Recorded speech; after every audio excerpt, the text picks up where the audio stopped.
नमस्कार दीदी हो, दादा हो. हा आहे माझा मुलगा आणि त्याचे पप्पा ड्युटीला गेलेले आहे.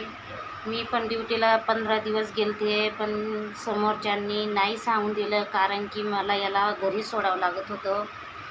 आणि ते त्यांचं त्यांना माहिती. माणसानं मनावर सुरी बी आली तर सत्य बोलावं, सत्याचा साथ कधी सोडावा नाही.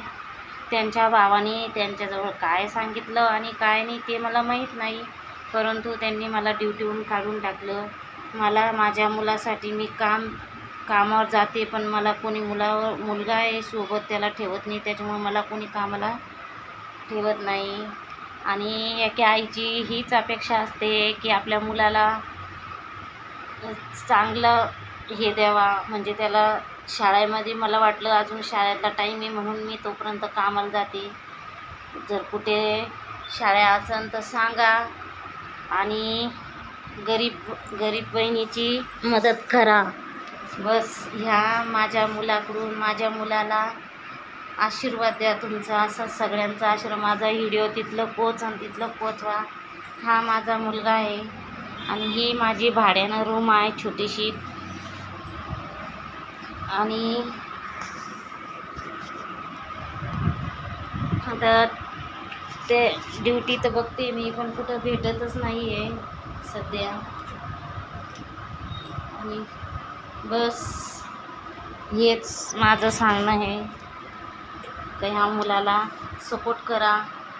आणि मी तर लोकांकडून व्हिडिओ बनवून घेते, हे मला माहीत नाही कसं व्हिडिओ बनवता. एका ताईकडून दीदीकडून व्हिडिओ बनवलं. मला तिला म्हटलं मी हारून गेले आता कसं व्हिडिओ बनवता. आणि नाही, दुनियात मी खूप थकले. मी काम शोधते, मला मुलामुळं कुठंच काम भेटत नाही आहे. त्याच्यामुळं मग मी त्या दीदी मला सांगत होते की ताई तुम्ही व्हिडिओ बनवून टाका. म्हटलं मी कधी जिंदगीत व्हिडिओ, मोबाईल, टी व्ही पण नाही आमच्या घरामध्ये, मी कधी बनवलेलं नाही आहे. पण मग ते दीदी म्हणे, ताई म्हणे मी सांगते म्हणे तुम्ही बनवा, त्याच्यात काय लाजन शरम म्हणे. माणूसच माणसाची मदत करता आणि सगळे सारखे नसता म्हणे. तुम्ही व्हिडिओ बनवा, होईन तोपर्यंत होतं तोपर्यंत अजून खूप लोक चांगले आहे म्हणे, कोणी नाव ठेवतील, कोणी हे करतील. म्हणून मी व्हिडिओ बनायला म्हणजे झाली माझी सुरुवात, म्हणजे मी केली आहे त्या ताईकडून. मला अजून त्याच्यातलं काहीच कळत नाही आणि मी शिकलेले पण नाही आहे. आणि ते मुलाला बस एवढीच अपेक्षा आहे माझीवाली, का मुलाला शिकवायचं आहे मला. बस ह्या भैयाला मला तुमचा आशीर्वाद ठेवा फक्त. आणि कुठं त्यांची शाळा असन, औरंगाबाद जिल्ह्यामध्ये मी राहते, बजाजनगर, वाळूज, पंढरपूर इथं मी राहते. तर खरीच जर कुठे असन दादांनो दीदींनो शाळा, तर खरीच मला सांगा, मला कळवा. खूप खूप तुमचे आभारी राहीन मी. बस एवढीच एक आईची आणि एक वडिलांची अपेक्षा आहे. त्याला मला शिकवायचं आहे. त्याचे 10 वर्ष असेच वाढायला गेले.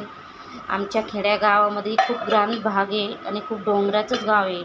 आमचे गाव असे दिवसा रात्री गेलं तरच गाव वाटते, कारण की खूप खेडं गाव आहे ते. त्याच्यामुळं तिथं आणि याला कोणी घेऊन नव्हतं जात. ते असं आहे, त्याचे पप्पा पण खूप शांत आहे, खूप म्हणजे एकदम भोळे स्वभावचे आहे. त्याच्यामुळं लोक खूप फायदा उचलतात. दादा हो, दीदी हो, तुम्हाला माहिती आहे दुनिया कशी आहे. त्याच्यामुळं याला कोणीच, आमचं म्हणजे परिवारच खूप छोटं आहे. आमचा एकच मुलगा आहे आणि ह्या मुलाला आम्ही त्याच्यामुळं सिटीत आलो इथं, त्याला शाळेत टाकायचं आहे. आणि माझा व्हिडिओला शेअर लाईक काय असतं ते करा. सांग साई, शेअर लाईक करा माझ्या व्हिडिओला. दादा हो दीदी हो म्हण.